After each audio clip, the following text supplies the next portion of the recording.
Hi everyone. Sorry we're a bit late today, but a bit of technical issues, setting up the new studio and all that.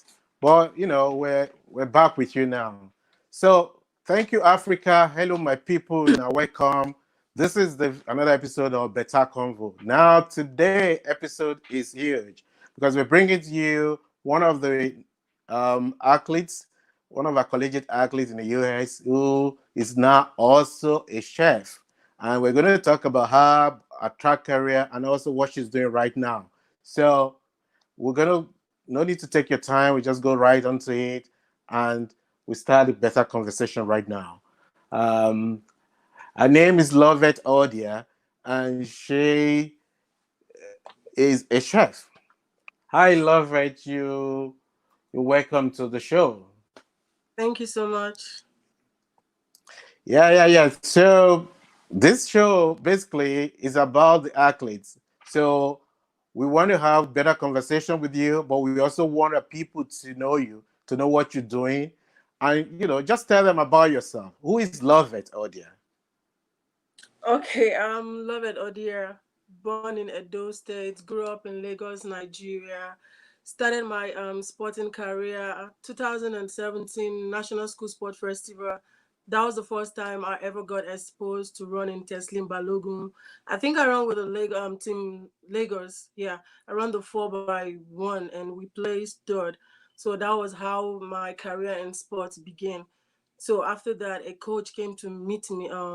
Abbas Raouf, and he was like, I can see you have a great talent. You just need somebody to coach you and teach you on how to be a better athlete. So I want to run. I love it because I went to the stadium. I saw a lot of athletes how they were running. So I wish to be like them. So after that, I was training with him.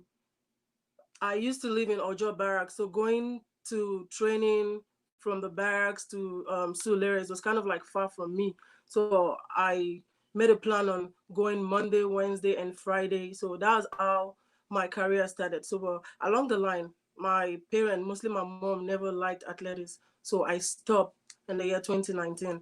So 20 20 yeah, the year 29, sorry, 2010, I went to Calabar to like visit a friend, Ifyok Andrew, and he saw me and was like, Love it, you've not been running, what's happening? So I told him the issue at hand.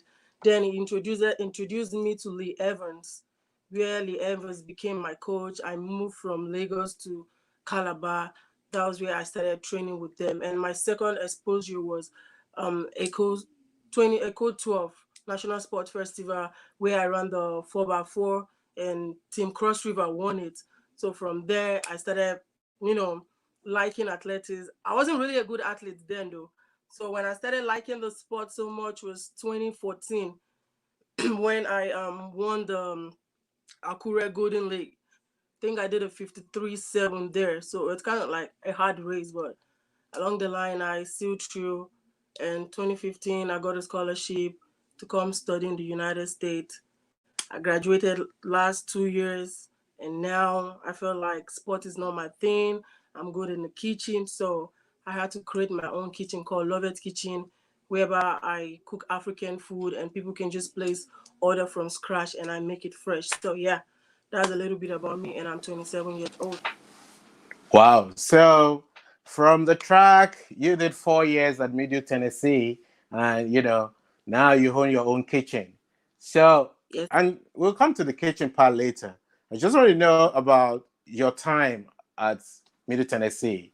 You won the 400 meters indoors in 2017. How was that for you? Yeah, it was a really great success for me because when I first of all came to Midi Tennessee, transitioning from Nigeria back here, we don't have the indoor track, so I struggled to run the 400 indoor. Like I won't lie to you, I really really struggle. But along the line, it became something that I'm used to. But I would say that it became late when I started running it better. I have 1 more year left. So, about 2017, I had to travel back to Nigeria. I trained hard with my coach because the coaches there understood me that I'm an athlete that don't like training hard. So by the time I came back from Nigeria, I was really in a good shape. So it was even a surprise to my coach because they never believed that I could do it. So even me too, I took myself by surprise. I just had to run what was in my body, and to my greatest surprise, I won the 400. So it was really, really great for me. Yeah, so that was a defining part of your stay in Middle Tennessee, and that happened in your senior year. So, and for me, you have the talent, and that was the kind of proof of what you could do. Why did you quit? Why did you retire so early? Sport, like I tell everyone, sport is not for everybody. I just feel Yeah, like, because before I came to the United States, I was actually planning to go to Bahrain. I was in the set of Edidi Ongofoni May, Endurance, yeah, Insane. Yeah. But my friend was like, do you want to go to school or you want to yeah. go and become a pro? But I choose to come to school because I know how education is in the country where I That's come true. from. Yeah. Yeah. So I just felt like athletics is not for me. I'm done with school, yes, but I want to start up my own business. So I'm kind of like a business type person. That is why I just quit sport. Okay, so and we see if you look at that, that's one of your work. Was this is a goosey that you made, and Yeah. and I've seen a bit of your stuff. We'll probably go through some of them, but I was still looking at the fact that this was you in action Yeah. during your stay in Middle Tennessee, um, and why did you go into Nigerian food? Because a lot of athletes who have gone into their own businesses are trying to do something within sport. So maybe you would go into something like sport nutrition or doing supplements or something that has to do with fitness or good food for the athletes. But you've gone into a sort of Nigerian restaurant business kind of. Oh yeah, because I'm in Tennessee and we don't have a lot of African kitchen. So the way I cook, Okay. as like I cook for my teammates. They are all American, so I make them try the food and they like it. They're like, "Girl, don't you think you want to like have an African restaurant here?" So I told them that was the plan. That was the plan because yeah, we don't have no African restaurant in Murfreesboro Yeah. in Tennessee. I think we have one in Nashville, but it's not really that active. So I was like, okay, I want to do something different. I don't want like a lot of business are competitive. I don't want a competitive business, so I just choose to like do something different. And the why mine is different is it's a kitchen and I cook it fresh. I don't Yeah. preserve it. Just place your order and I cook it. If you want it delivered to you, it's been delivered. Yeah. So hmm so basically you cook in your own house or you Yeah, have your own kitchen.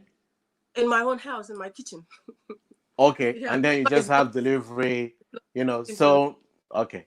So basically, are you only catering for people around the locality in Nashville, or do you send it out to other states or other part of America? no. For now, it's around. It's within me here. It's within me. Like when they have a graduation party, I cook. Yeah, birthday, weddings, I do that too. Like a little bit gathering, yes, I do that.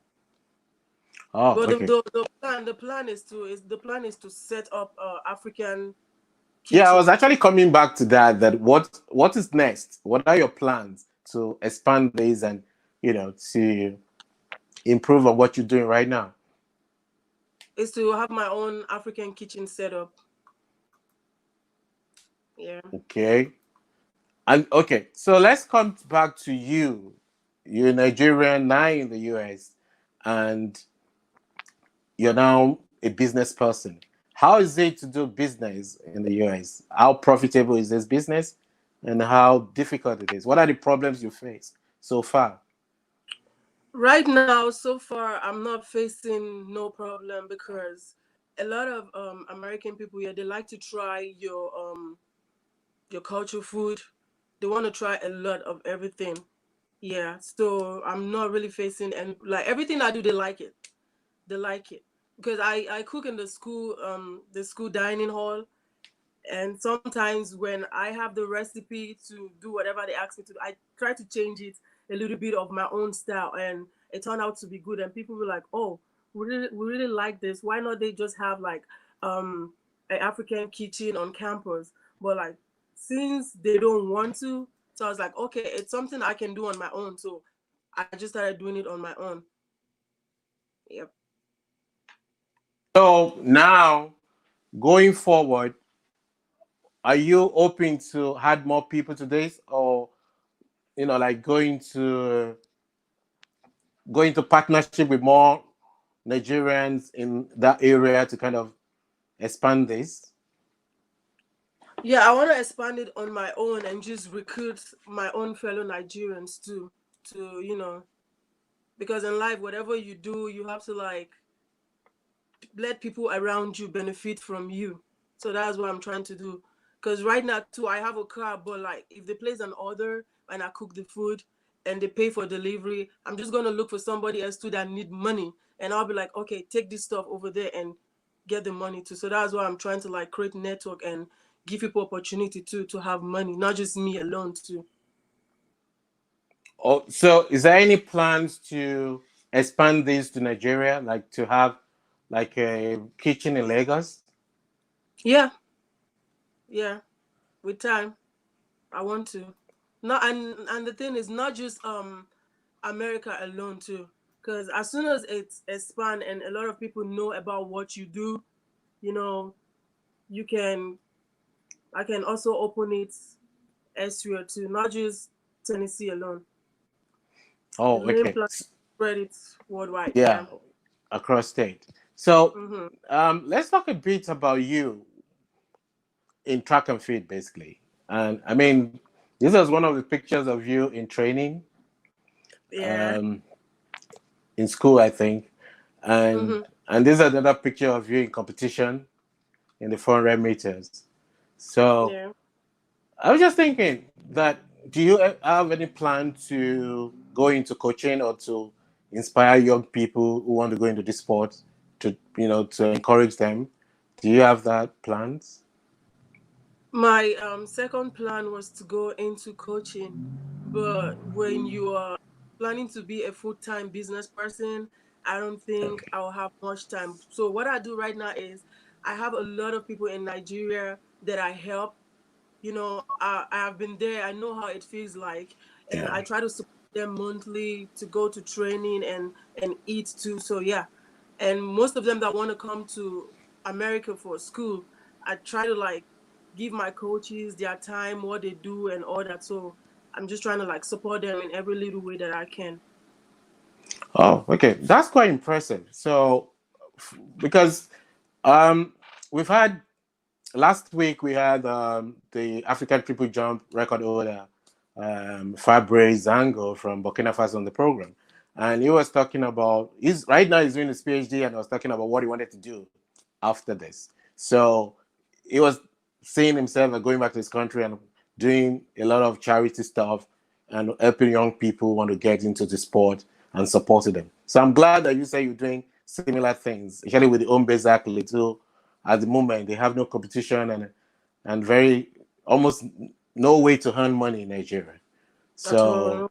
yeah, so that's quite good. So tell us a bit about, because right now we know you on the track and we know you with your business now. On Instagram, we see a lot of your food and a lot of your of the things you're doing. But apart from that, just yarn us a bit. Let's come down to a bit of pigeon. Waiting you they do, as in what makes you think. I work out now. I dey go gym. Like truth be told, I like the way my body did. As a sports girl, we rock now. I try to tell people, don't make people tell you that, oh, if you rock your muscles. Oh, no, hell no. We with the muscles, we are so, so, so good. So I go to the gym, I eat, I stay healthy. So yeah, and hang Well, out with friends. I mean, now most of the things that were like maybe people view in kind of a negative way before, they're Mm. kind of things that are cool now. And before, when you have muscles and all that, you try to wrap that up on Sunday, go to church and look different. But now people flex that on Instagram and it brings a lot of followers and it's cool. So, and now nobody wants to have a big fat tummy anymore. Most of the guys now want to have flat tummy, six packs. So going to the gym, being sporty is kind of what is in vogue. So it's quite a good. But for you as a person, you've been in Nigerian culture, you've been in the American culture. Um, how when you left, how did you cope with the transition from Nigeria to compete in the US? It was hard. It was really, really hard for me. The transitioning was so hard. I came here, the cold weather. I had blood coming out of my nose. When I go for practice, I don't want to train because it's so cold. I've never felt this kind of weather before. But along the line, yeah, I adapt to it. So, Because I've been following a lot of these Nigerian athletes there, like Divine and all that, and they've had phenomenal, like improvements since they left. But I also know living abroad that it's not easy. That's why I asked that question. So it's quite hard. But you've been there for a few years now and kind of adjusted. So do you have any plans to go back to Nigeria? not for now, but later on, yeah, I want to go back to my country. hmm So if you, for instance, have to go back to Nigeria, what will you be doing? What's the plan? Like I said before I go back to Nigeria, I make sure like I've set up, like just the way we have Mr. Biggs and all that. But I'm gonna do something different. I'm not just going back to Nigeria whereby I don't have something to fall onto. You know how hard Nigeria is right now. So yeah, I'm Yeah. going back to when I want to go back to Nigeria, I'll make sure like I'll have something that I can call my a business that I can call my own. That I know, in as much as I'm staying there forever, I'm not gonna suffer. My like what I'm doing right now is to prepare myself and for my future children. That's just it. That's Yeah. I'm not just working hard because yeah I want to work hard. No, I'm working hard because of my future kids, my siblings, and the young. I mean, like I've seen a lot of people looking up to me. So now it make me the double the hustle. I did cook, I did braid hair, I did do like I get two jobs. So Yeah, it's not, that's true. I actually saw that not like you are I want to into do so it. many things. So and so what do you do? You braid in the traditional way, or you use all those weaves, I, the I braid, the weaves one. braid in traditional way. Can do what I'm wearing right now. I do a lot of things. Wow, wow, that's really good. I mean, I'm quite impressed.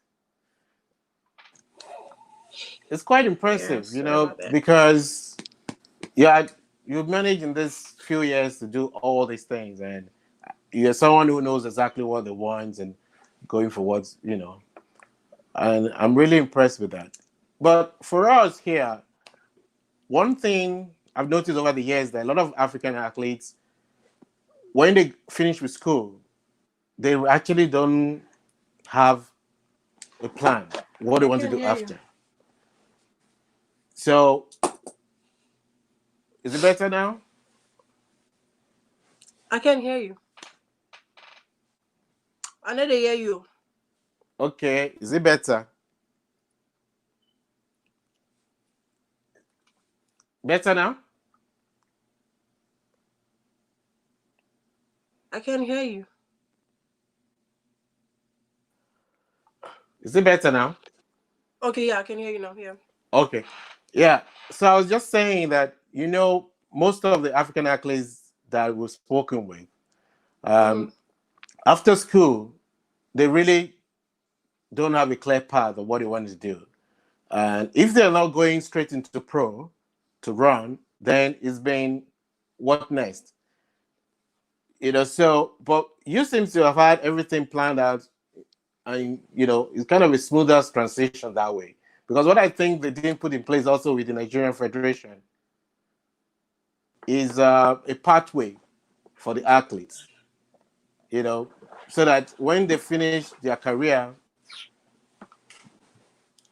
so that when they finish their I think my career, Wi-Fi is breaking. oh, okay. So let me Can you just hear me? take.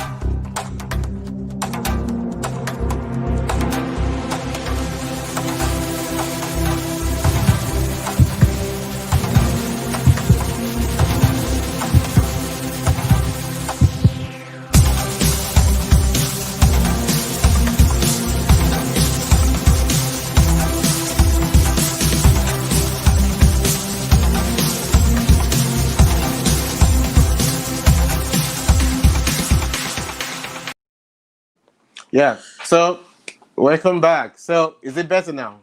I'm still on mute. I cannot hear you.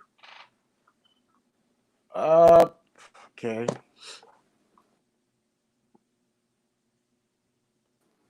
Yeah. So, it's okay. Mm-hmm. You can hear me now. Yes. Yeah. Okay. So, yeah. So, I'm saying that most of the federations in Africa don't have a clear pathway plan for the athletes. So, when these athletes finish school and they'll finish their pro career, there's no way to actually ease them back into the federation to get them involved to either help out or motivate or coaching or administration. Nothing. So what do you think can be done to improve the way we run our sports in Africa and especially Nigeria? I think the Because major you've been problem in part and parcel of the federation, isn't it, as an athlete? the major problem in Nigeria Federation is most people in the federation, they actually don't know what they are doing. They don't know. I'm sorry to say that I've they heard don't a know lot what of they are. people say that before. They don't, because a situation whereby you just pick you just pick someone to be among the federation. What is going to happen? They don't care about the welfare of the athlete. They care about themselves. They really, really Yeah. care about themselves. They don't care about the welfare of the athlete, and that's one big problem I think Nigeria Federation is having. Yeah. So what do you think have been done to improve on that? Um. But like, I'll first of all say having people in the federation, you need to like recruit coaches that have knowledge, experience about what they are doing. First of all, and like back then they don't tell us that there's more to athletics. Every coach just want their athletes to run, go to golden league, win a little bit of money and give them their own percentage. I need they should try and make athletes understand that education too is much more better, because even Yeah. athletes can speak for themselves. I think we'll have great athletes all over the world. Because most of them, when you approach them that, oh, you're running well, come to school, they'll be like, oh, my coach say make I not come to school, I won't run. I get this I they plan for Olympics because of the small money where they go give you. But my question, the thing that I keep asking them is, after sports, what's What's next is for you? next? Yeah. You can be injured and your career is gone. You'll be there, nothing. And when other Yeah. people come home as a foreign base, you say hi to them, they snub you, be like, oh, that person is wicked. Whereas now you do yourself. That's true. And basically the level of change and the very Yeah. little things that you guys can now talk about. And also the other thing that's common right now is a lot of the athletes don't actually prepare are not actually prepared to speak out. So they can't speak to the press, they can't express themselves. And the coaches also are not teaching these athletes anything. So there seems to be a lot of ignorance actually, and that's leading They to a lot are of drug abuse among the Yeah, athletes. they are scared of their coaches. Like when most of them want to voice out, but they'll be like, okay, if I voice out, who is going to coach me next?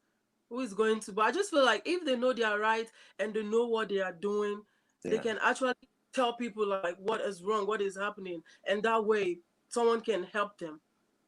But who do you think this responsibility is falls on basically? Is it the coaches or is it the federation or is it the sports ministry? My mind, I would say, is the sports ministry, because if the sports ministry enlighten the coaches on Yeah. what to do with their athletes, I think we're going to have a better improvement. Yeah, that's true. Because also I know that the Athletics Federation of Nigeria they don't have any pathway for coaches. They So, don't. but then the national sport, the Ministry of Sports, because now we don't longer have the National Sport Commission.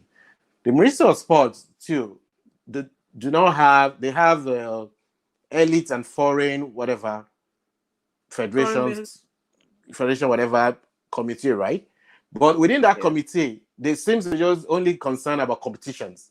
So the World Championships, the Olympics, That's their own idea of elite management of athletes. They don't understand that these athletes are not only about competition, right? They're supposed to be the totality of the athletes. Their education, their welfare, everything should be under that. But they don't. So when they show up is when there's Olympics or where there's World Championship to go. Because that's where, I'm sorry to cut you short, because that's where they make money too. So they are just like caring for their pockets too. That's where they make money too. Yeah. Because most of So them the feel like when an athlete in Nigeria gain a scholarship to come here, those percentage they get from them, they're not gonna have it. wow. Yeah. So when you guys, that's what I want to ask actually. When you guys wanted to go out of Nigeria to Tennessee, were you recruited in Nigeria or during the competitions in other No, countries? at first, when I left my coach, because I train under Greater Tomorrow Athletics Club in Lagos. So when I left to Calabar, there is this they have this grassroots sport called Kima, whereby we have the coaches of Lee Evans and Brooks Ojirigu. It was the consultant of Calabar. So he had a platform whereby once you're running well, he will tell you your life don't just bent on sport. So you make us take the SAT exam and prepare us to have the knowledge on how to write the SAT to plan us better to come to America. So as a then, I think when I won the Akure Golden League that I did a 53-7, so Tony Osheku was like, Okay. okay, love it. I have links to schools abroad. Do you want to go to school? And during that time, I was preparing to go to Bahrain. So I told him I want to go to school. So I was being recruited in Lagos by Chief Tony Osheku. Oh, okay. So yeah, because I remember. So you were part of the Cross River project under the, Yes, I I think was patient. the governor, the senator Yes, now that used to be governor, right? yeah, Lim. Okay, yeah. Yeah, Liam. Okay. So that program is it still there? No, right now the new president, the new governor don't want it, so it's not there. And But I this is think the they're trying to. problem we have Yeah, basically with Nigeria. There's no continuity because I remember that that program brought you, Anyekeme, Edith Young, patient Okon, Patience endurance. Okon, yeah, and a lot of, in fact, the core of the Nigerian team from 2016 to date mainly were from that project. Yeah, And a lot of the people that went to Bahrain were from that project. you're right. So now that project has been dismantled simply because there's a new governor in place. Yeah. He said, I think the last time I spoke with Dr. Bruce, he said the new governor said when it comes to sport, it's taking a lot of money from the state, so he just had to like cut it short. So now the athletes train by themselves and try to go to competitions by themselves, of which is not right. Wow. Because, I've heard a lot of people saying they have a project to go back to Nigeria and make champions, go back to Nigeria to develop talents and all that. But the problem with developing talents is there's no continuity. There's no Even if you continuity. get a buy-in from some of the people in government, like the minister now, you could wake up the next day and he's no longer a minister and the whole project is gone. Yeah, So it's a terrible way. And because of that, we can't have a sustained, project that can actually build up, attract talent. And that's why we find it difficult to go back to the way we used to be in the 90s and early 2000 when we're actually producing world-class athletes. yeah, And not only world-class athletes, but athletes who are all-rounded people who could speak well, who could actually compete, who are talented as well as very educated. yeah, So, but I know that a couple of states now are trying to put things in place, and a lot of private individuals in Nigeria are trying to do their own private academies and all that. So hopefully, something comes out of that. It's yeah. been a good time having you here today. Mm-hmm. I hope our viewers actually enjoyed your insight into this, especially for an athlete to see life after athletics. What can they do? How can they prepare themselves for for the future outside the sport. So for the round off, lastly, let's just talk about your business now. I was looking at this earlier on. It's this is jollof rice, right? Yeah, and Is chicken. it Ghana jollof or Niger jollof? To me, this one is Loveth jollof rice. So. Okay, now Loveth jollof. Okay, so this is Loveth jollof with chicken and well garnished chicken and all that. And Mm-hmm. so what is this one? It's And pepper soup and white rice. oh, okay, so quite good. Is this healthy for athletes? Yes. Okay, yeah. So pepper soup. Because it's not too fatty, like it's not too oily, and the meat too is not too fatty. So yeah, the soup Oh, is good, good. good. And this is normal egusi soup, right? So this can go with anything, pounded yam, Yeah, and fufu, eba, and everything. Okay. So you have a wide variety of food that you produce, and I hope if mm-hmm. I might make it to Nashville one of these days, I'll come to the kitchen. Oh, please do. Love to have you, so It you would can be have a nice taste to of. be there. So Yeah. thanks so much for coming, and I really enjoyed having you. Sorry we Thank did start very early, but thanks for staying with us. So do you have any final word for our viewers and young people watching? I just have a little things to say to the young athletes coming up. I just want you guys to know that without education, athletics is nothing. Because even though you become pro today and you're to sign a contract, you don't know what you're reading in the book. You might be used, you might be duped. So I want your main priority to be education, because that's the best key. That's the best key. With your degree, you can do anything you want to do in life. So yeah, I love you guys. Thank you so much for watching. Yep. So thanks so much. You guys have heard it all. Thanks, Loveth, for Thank being our guest today on Bètá Convo. And so thank you so much, and thank you for your time. And for those of you at home, next week we're coming out with another athletes to tell you about themselves, their lives, and what they've been doing. And if they are retired, what they are now doing outside the track. So thank you so much. Till next week, this is your me on my way of Athletics Africa. We'll be back. Thank you so much. Bye for now. Bye.